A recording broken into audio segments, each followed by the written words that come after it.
Okay, I think we're good to go.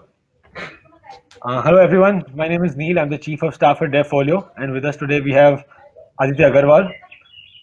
He Hey joined everyone. HackerRank. He joined HackerRank a year and a half ago, and that the journey he's been through in the last 18 or so months is something he's going to be focusing on today's talk.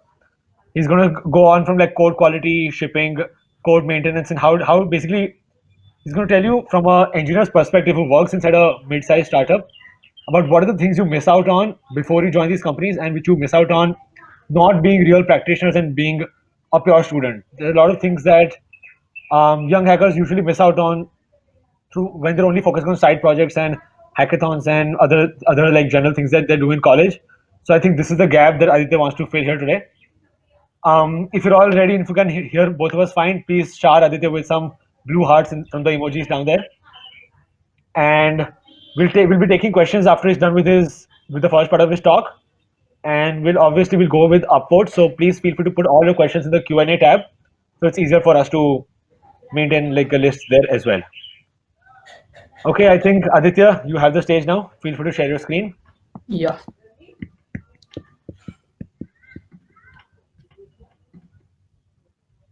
Just a second.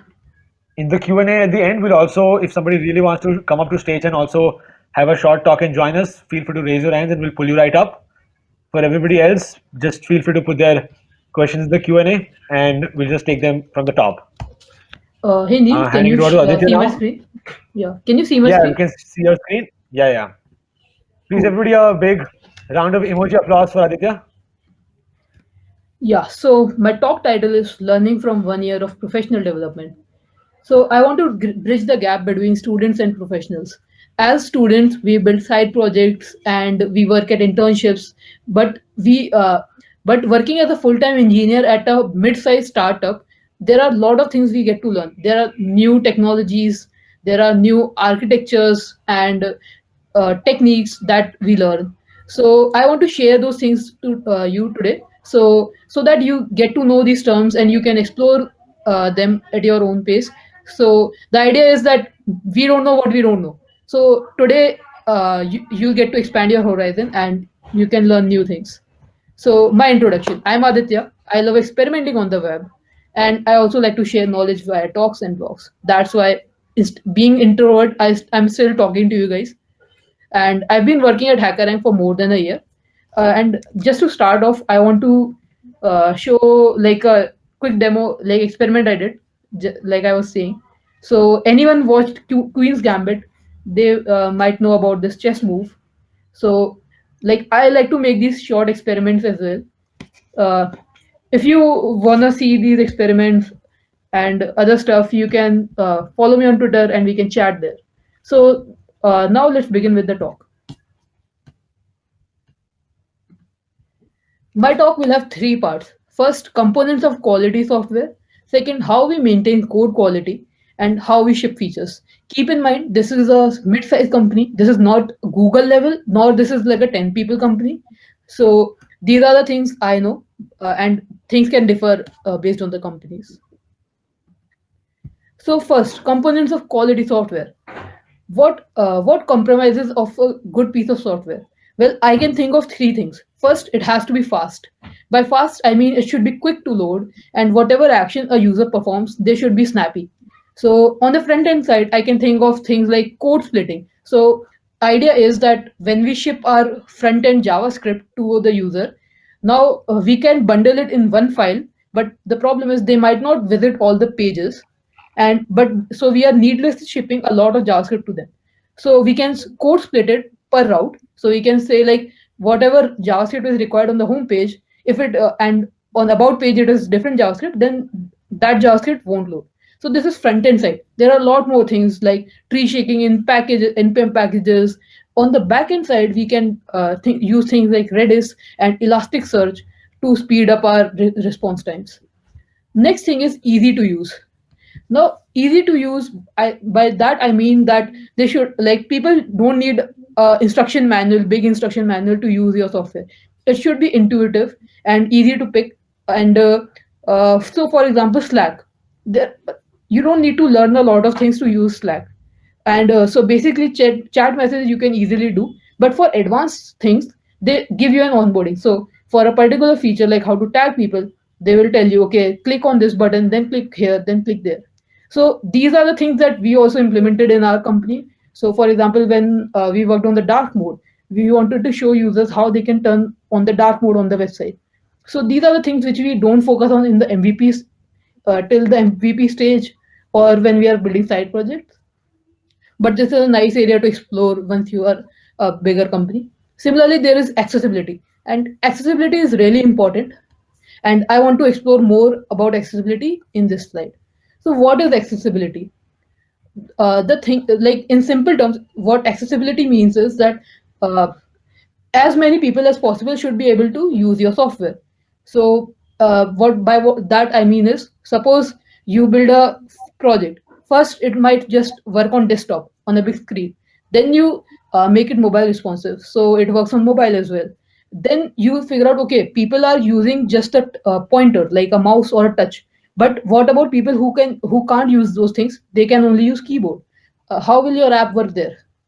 And similarly, there are people who have visual impairment. They can't even see what is on the screen. So they rely on screen readers. What these screen readers do is they are programs which see what the HTML of the page is, and based on that, they announce the things. For example, this is a radio button. This is a checkbox. So based on that, people with visual impairment interact with the site. So to we have to make sure that our applications should be accessible to as many people as possible. So one simple thing is we have to use semantic markup. We can implement everything in JavaScript if we want. Like instead of using input type checkbox, we can have a JavaScript function which ensures that we can select items and those things. But we should use as much browsers gives us as much as that possible. Similarly, there are ARIA attributes. I won't dig deeper into that, but you can Google what are ARIA attributes and how to use it. The third thing is following why ARIA guidelines. So why ARIA is a specification, and in this specification they tell you how a UI is expected to work. So like I told you before, checkbox, it is inside HTML, it is defined in the browser, so you can use it. But what about things that are not given by browser? For example, a modal. There is not a very good support for a modal inside browser. By modal, I mean a box which takes over the screen as an overlay, and you have to interact with it to make it go away.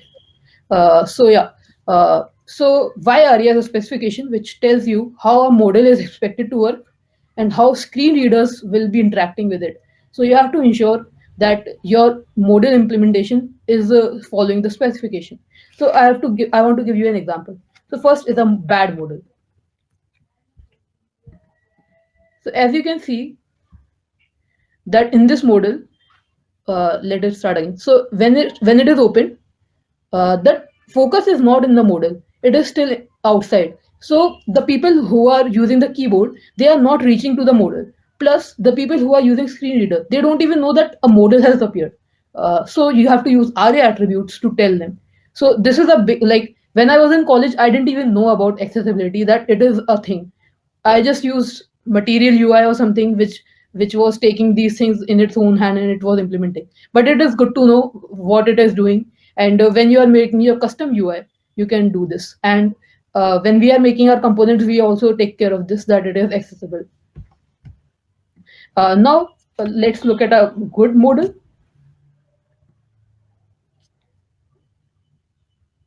So as you can see, when we click here, the focus is inside the model, and I cannot skip that. Like I cannot go outside that model. If I zoom in, so yeah, I can just switch between cancel and confirm. And I forgot to do one thing. Yeah. So this is accessibility. And if you want to know more, like how screen readers interact with your site, you can go to this link later on. Now, let's talk about how we maintain code quality. At HackerRank, we are like 30-40 people who are working on the front end and back end, and there are multiple repos, multiple projects which we have to take care of. So, and we need to ensure that every project has a good quality software. So what do we do? How we fix that? Well, first, the initiative is that we consolidate our coding guidelines. So as you can see that we have a repo where we tell that this is how we expect the code to be written. So this is a good pattern. The below is a good pattern. The above is not recommended. So when people are joining the company, they can go through it, and when they make PRs, they already know that what to do about it. Next is getting assistance from computer. So this is like kind of weird. We are programming to tell the computer what to do, and then it tells us what we should do. If you're confused, let's look into detail. So see this function. This is a JavaScript function, get username. It takes a user object and it sees the name property and returns it. But I might not have seen this function. It is in a separate file, and I call it with string Aditya. Now I don't know anything is wrong till now. I have to go into the browser, reload the page, then I will see okay there is an error. It is string doesn't have a name property. So what can we do about it? Can in the editor only we get to know that there is a problem? The answer is yes. So let's think about it. So this is JavaScript only, like just before. But what we can do is we can tell that this admin is expecting this shape, the shape which is an object, and that object in that object then there's a name and the name is a string. So watch what happens now. If I call get admin name and I use an object, it when I press n, it knows that it has to be name because that is the expected string. And I can, when I do this, it will be fine. But as soon as I do this too, it is showing me a wrong thing because property name, which is declared here on type person, it is like type number is not assignable to type string. And yeah, so this is a nice thing. And basically what we had to do is we have to define the type, and then we assigned it to admin, and now admin is of type person. So basically what we did is we had JavaScript and we augmented it with a type system. Here in this example, I am using TypeScript. So it's like a new language which is based on JavaScript. So your JavaScript knowledge is not going to waste. It's just some extra things have been added to it. Similarly, there's a language called Flow as well by Facebook. So you can explore whichever you like. And the nice thing is that here I have created an object and I'm passing it to my name. Now it knows that my name is a string because we are returning a string here. So now if I do my name dot, it knows that it is a string. So these are the JavaScript methods available on a string. So we can just choose those. So that's a very nice thing. And another thing, if I do return admin dot Aditya, so it is telling me that admin doesn't have a property called Aditya. So this is really useful if you are implementing, suppose you are making an API request and and there is a given shape of that API response and you are expecting a different property, like it doesn't have any password property, but you are saying admin.password. It will tell you in the ID itself that there is an issue, and you don't even have to open it in the browser. You are seeing it right there. So this is like computer assisting us.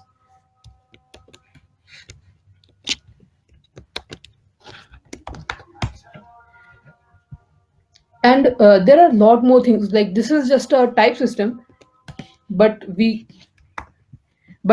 have more tools like a linter. So there is a tool called ESLint which tells us if we are doing something wrong.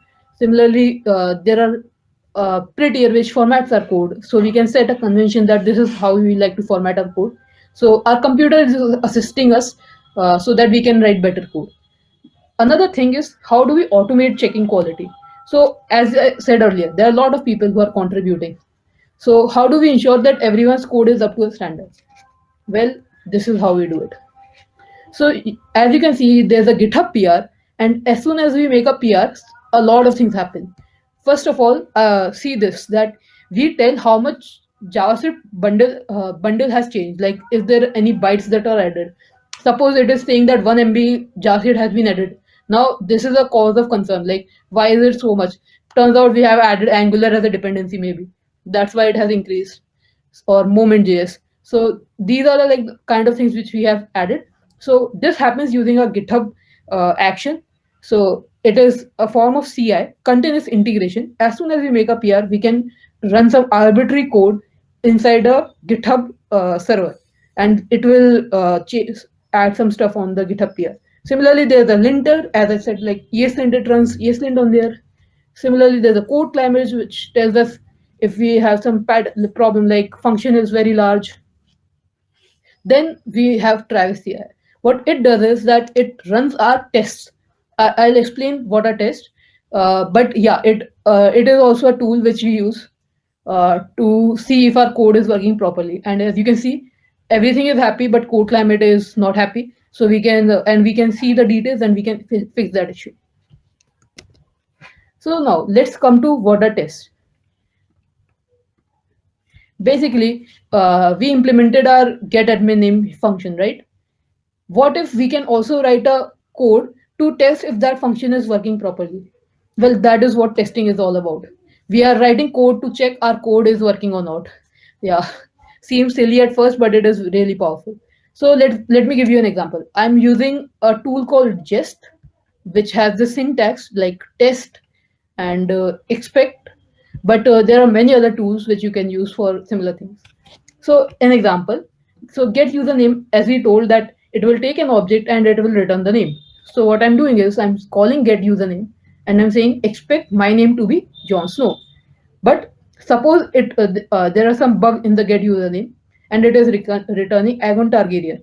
If that is the case, then this test will tell us that it will fail and it will tell us something is wrong and we can fix it.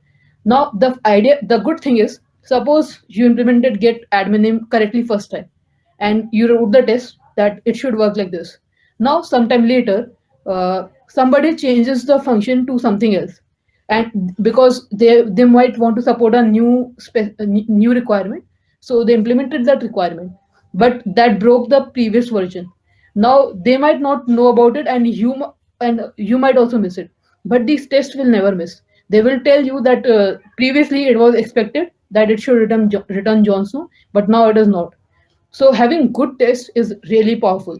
Instead of manually trying every possible combination, you can write tests and it will automate that part. Similarly, so this is like a utility. This is sort of a unit test where we are just testing a utility. We can test actually an entire page. We can say that visit this page, then see you are on home is in the document. Then we can click a button and then we can see that we have actually moved to a different page. We can do a lot more stuff here. Similarly, we can implement a test for our APIs that when we make an API call to here, it should return the right data. If we make a post request, it should add a new document in the DB. So yeah, those things can be done as well. So that is testing. The last thing we do to maintain code quality is we make reusable packages. Let me give you an example. So this is the internal component library for a model, and you can see that it has those accessibility characteristics that I told you about. The nice thing is that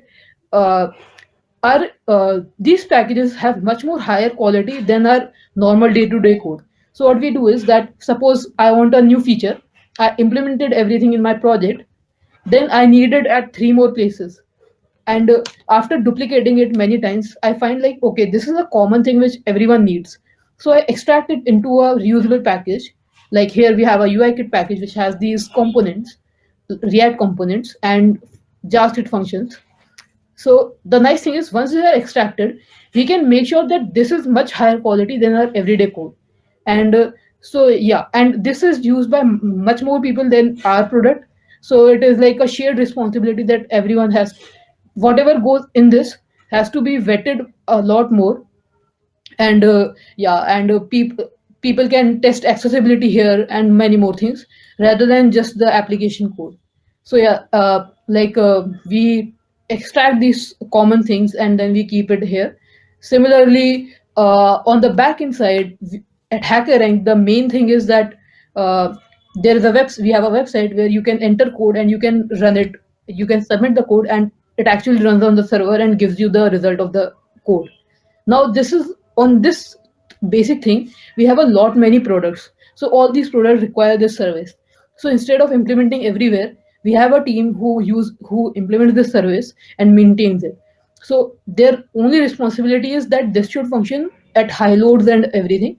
So yeah, that way we maintain, we ensure that that part is working properly.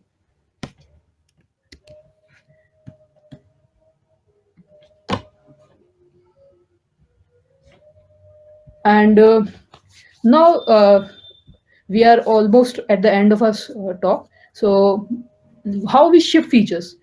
As I said, there are many teams working at different GitHub repos. So here's how we do it. When we create a PR, we assign it to a reviewer, and we also create a deploy preview. So we can say that front end, this is the branch, and back end, this is the branch, and so on. And we use Slack to actually deploy it. We can deploy a preview, like a test version, and we can also deploy it to production. So this is also an interesting area, like building a Slack bot or a GitHub bot to automate these things. Okay, so yeah, so we create a deploy preview. Our teammates can then just open the URL, see how it is working or not. Similarly, our product manager can check it out, and yeah, that is happen. That happens. Then, if they are happy, then it is merged to master. But hold on, we don't directly deploy from master. No, if we what we do is that master is like a holding area. So everyone merges their code in master, and then every day in the morning, it is merged to a QA review branch where our QA team manually deploys it to a server, and then they test it like the already working things are working or not. So they test it out, and once they are happy that yeah, everything's working, then we merge it to the release branch, and then we deploy. So this way, multiple GitHub repos get deployed together. Yeah, and the last thing about this is that we use feature flags. So what are feature flags?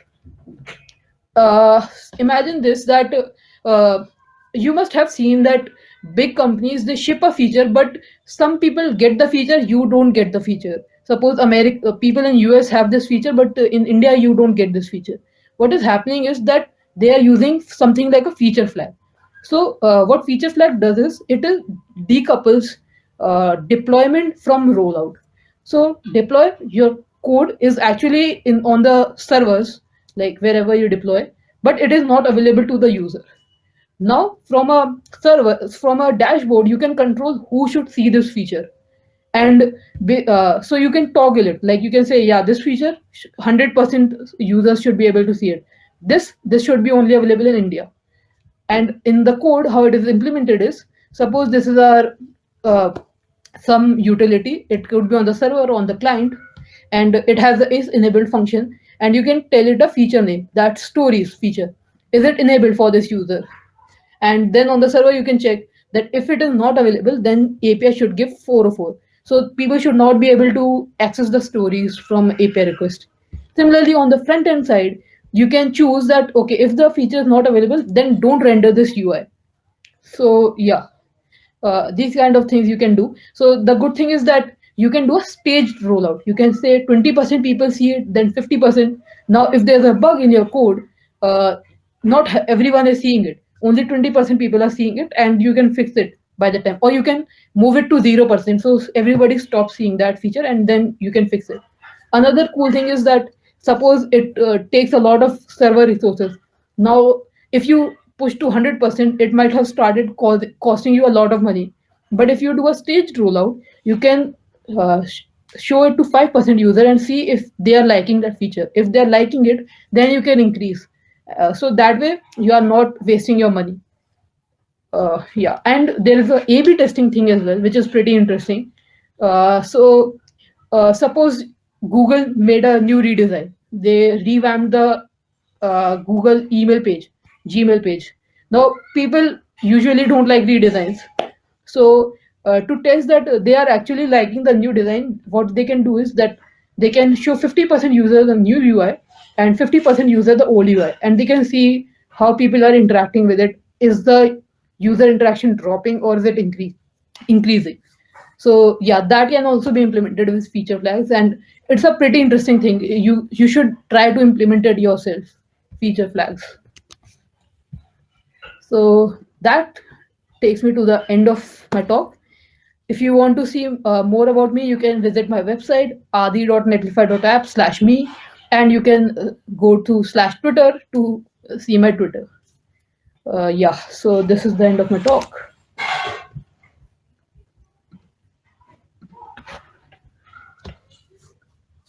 Hey, thanks, Aditya. Let's have a big shower of blue Deffolio hearts for Aditya. Yeah, so we ready to take questions. There are a few questions in the chat. So I'll start with the first one. How much testing should be necessary? Is having E2E test enough, or should we also have unit test too? Please share your thoughts on benefits of having unit testing. This is from Mohammed Mirza, who's at Yeah, Hashnode. yeah. So, from what I've read and seen people do is that there's a thing like a testing trophy. Basically, you have three types of tests: unit test, integration test, and end-to-end test. Now, end-to-end test mimic the behavior of user like a lot.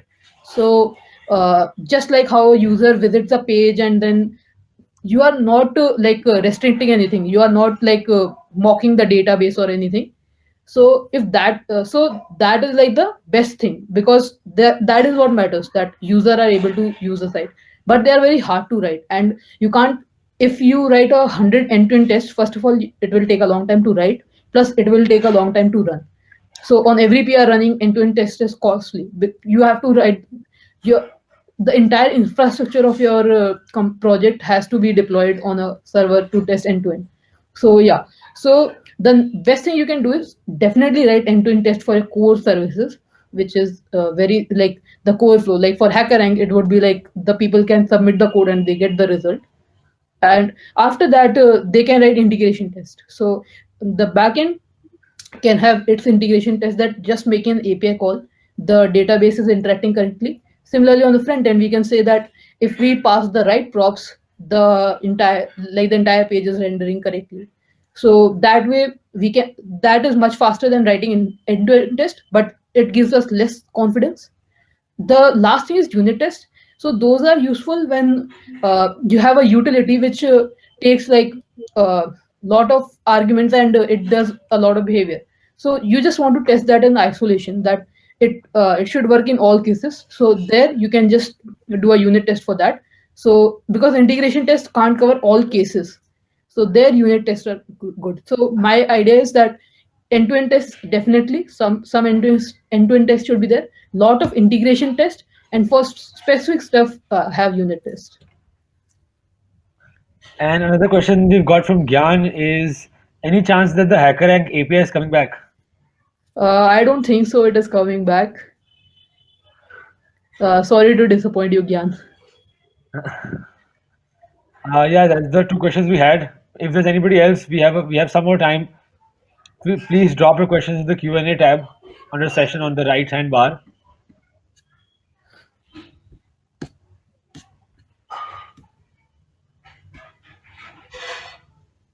Yeah, we'll just wait for a few minutes. Other than the specific technical parts, what other advice do you have for people who are just entering the workforce, especially within front end? Expect a lot of PR comments, like uh, there would be a lot of things which you get wrong. And like one thing that is important is that going through, like, the code base is huge and you just want to add a tiny feature. So going like that was the one thing which I struggled with a lot, like finding the right file to change code and like getting it in the browser, running it in the browser, and yeah, finding the right files is a tough thing. So that was one thing. PR reviews, you get a lot of change requests, and yeah, mostly that. We have a question from Safal Patra from Zomato. He's asking, can you talk more about your journey from college to your company? Yeah, so actually there's a company called FAYZ. So they published my story on their site. So I can share the link of that as well. Uh, so it has everything about it. I'll drop the link, don't worry. I'm putting it in the event.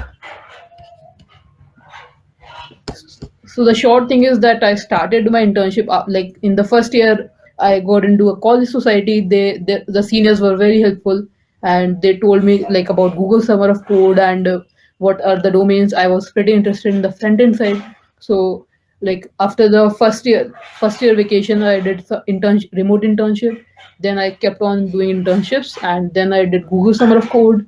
Then on Twitter, I found an engineer at HackerRank. I asked them for referral. They did that. I got a internship at HackerRank that converted into PPO. Yeah, so now I'm here. There's one more question from Rishikesh Agarwal. There's something that we also got a lot of Defolio. Is designing knowledge required for front-end development roles? I think some basic knowledge is required. So that is one thing I was struggling as well. Like I was considering that moving from front end to back end because of this particular reason that I thought like uh, good design skills are required as well. So that depends on the companies too. Like at HackerRank scale, there are designers who make the mock-ups on Figma, and then we just have to translate it into React components. Uh, but at smaller companies, I think you have to make some pages by yourself, but the bar is much lower. You don't have to have like the best design everywhere. So yeah, do have some knowledge of it. And what else? Yeah, that is like, yeah, some knowledge is definitely required. Then Preet, also from Defolio, is asking, will you be around in the lounge after this talk for an informal chat? Do you mean the Discord? Yeah, so no, so on the left you'll see lounge underneath reception and session. So there's like a seating area of a conference where you can just be there after the talk and people can just drop in and have a chat with you. Yeah, seeing it. Yeah, yeah, sure, I'll be available. Yeah, we're also planning to add, if Isaac doesn't have a problem, we'll add him to the Discord channel. So anytime he's free, he'll answer any of the questions, especially regarding the things he talked about today, and even other things related to accessibility and all these things that he's talked about. So I'll add you there, right, Aditya? Yeah, sure. Yeah, so you can also catch up with him there. One last question I had was that we focus on side projects a lot at Defolio, even in our hiring, and generally we consider it to be quite a good practice, especially when you're a third, fourth year college student.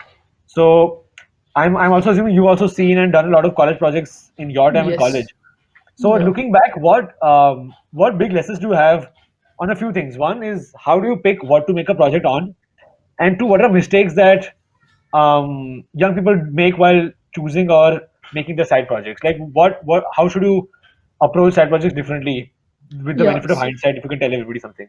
Yeah, so I think the first problem that I faced was that everyone thinks like I'll make a different idea, like no one has implemented this thing. I'll make a project which is different from anything that anyone has seen. Like people want to stand out, like their idea should be very different.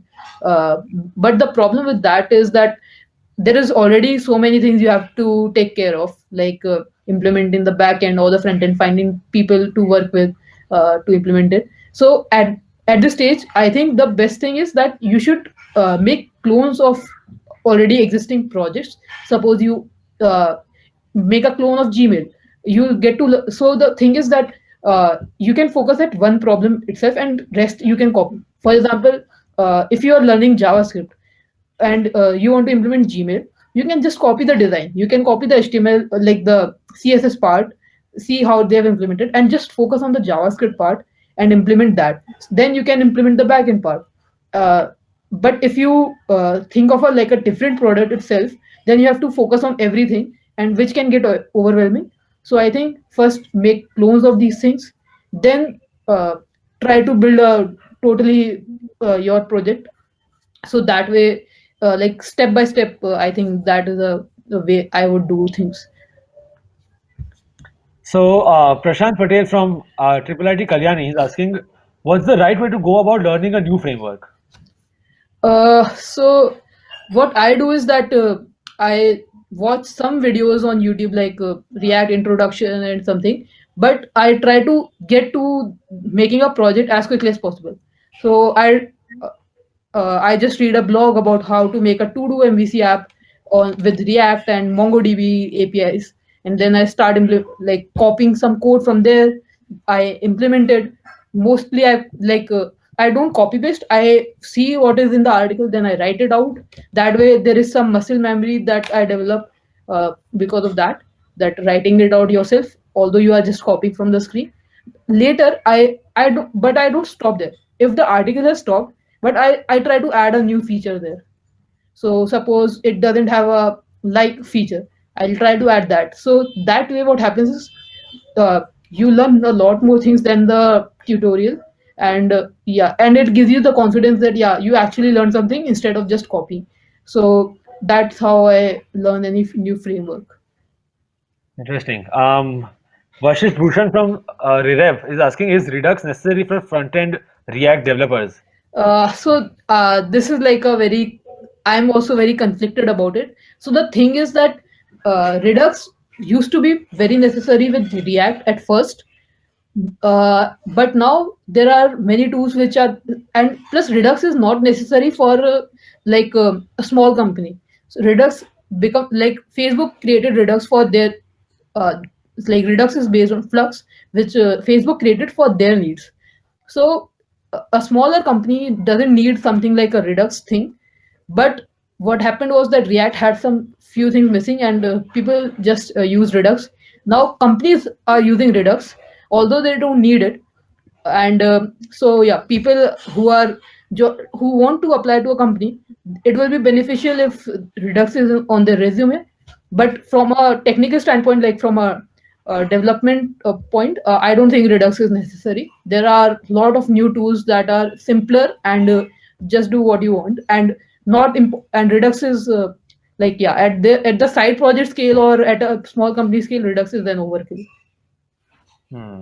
So you're just saying that people should still have some basic information so that they can put it on their resumes and it works. Yeah, that'd be good. Like have one project using Redux, and so yeah, you know at least the basics of it, so you can like if they ask a question in interview, you can answer. Then once you join the company, then you can learn in deep. Soumya, who's a software engineer at Dell, is asking, I'm catching up on React hooks right now.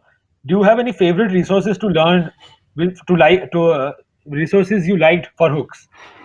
I think the website, the React docs are good enough. Apart from that, I watched there was a React conference where hooks were introduced. So those there are 3-4 talks about it. Those are awesome. And there is a website, I forget the name, but it has a list of hooks you can copy paste.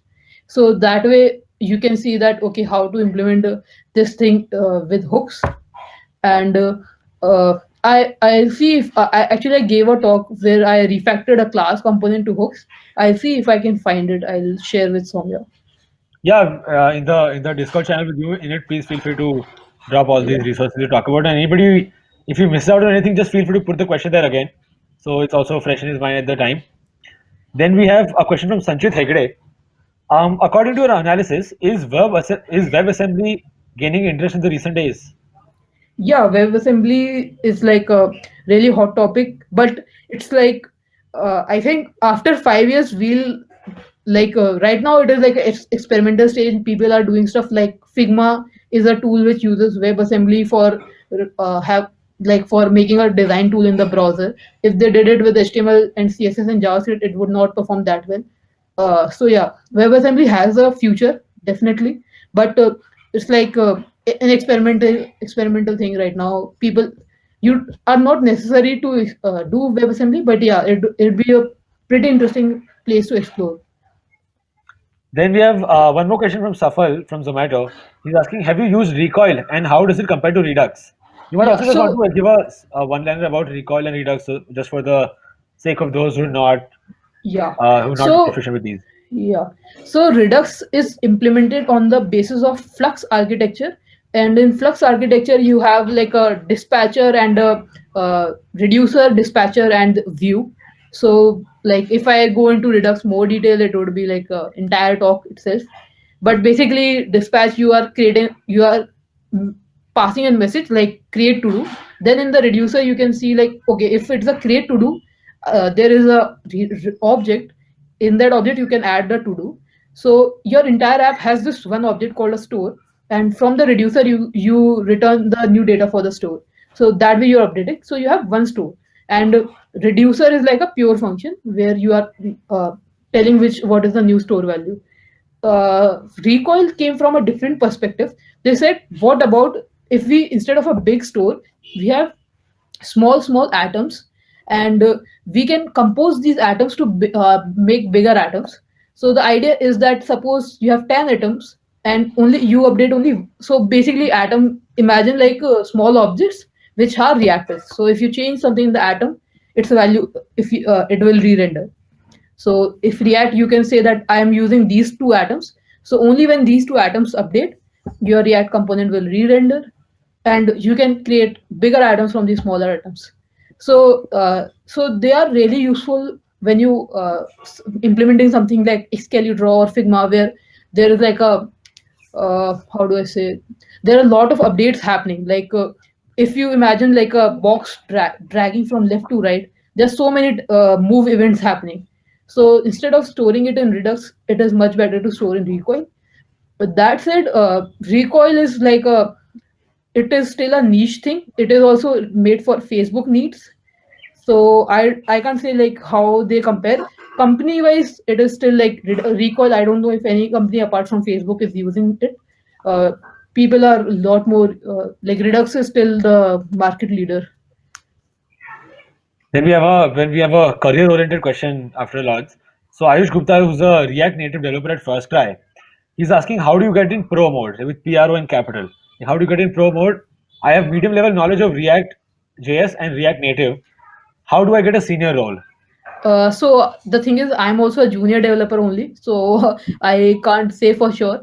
But from what I've seen, like senior developers in my company, from basic, like the things I have seen them do is that they read internals of libraries, like how React internally works, how Webpack works. So I heard a quote like whatever technology you are using, know one level below of that. So if you are using React, it's good if you know in one level deeper into what is React internally doing. So yeah, that I think that is useful for senior developers, because they, if there is an issue comes, they have like full clarity of the entire project. Apart from that, I don't know from software perspective like what makes a senior developer as such. Jaswinder Singh and Mohammed Mirza have, I think, answered the thing you were missing out on earlier. They put reacthooks.org and usehooks.com, which are Nice. like hooks, a collection of hooks. Nice. So then Vashish Bhushan again is asking, what do you think of Next.js? I really like it. Like now, all my side projects I use Next.js instead of Create React App, because Next.js has a lot of features. So I started using Next.js for everything. In company, I like in a company perspective, I don't know how, because Next.js is like a very closed source. Like it is a closed system where they allow you to change some parts, whereas so companies might not adopt, like I don't know how many companies are using Next.js, but yeah, for personal side projects I have started using Next.js everywhere. What are some cool side projects you're making these days? Any that These you want days to I discuss? would yeah, so these days first I made my website, like redesigned my website. I last made it in like in my second year of college. It was horrible, so I remade the site. Then like these days I was getting a lesser time, so I'm just experimenting. Like I just make code sandboxes with the new libraries, like I try Recoil, Framer Motion. So these are the things I explore. Apart from that, project wise I made a workshop platform. So suppose you want to give a better workshops, there is a platform that I built on top of Next.js only.